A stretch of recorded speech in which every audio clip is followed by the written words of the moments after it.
Friend আছে? সে কোথায়, কি করে? বাবা তুমি আমায় সন্দেহ করছো? আমার অফিসে দেরি হয়ে যাচ্ছে, পরে কথা বলবো। আরে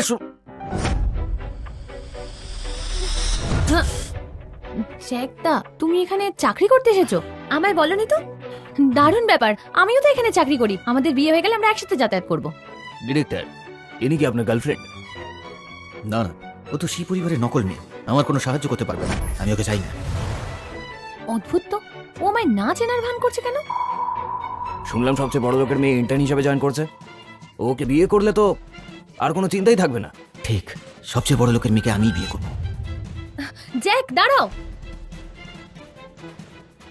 তুমি এখন কাজে যাও। জ্যাক, দাঁড়াও, আমি এখন চাই না আমাদের সম্পর্কে কেউ জানুক। কেন? অফিসের মধ্যে এখন প্রেম করা নিষেধ।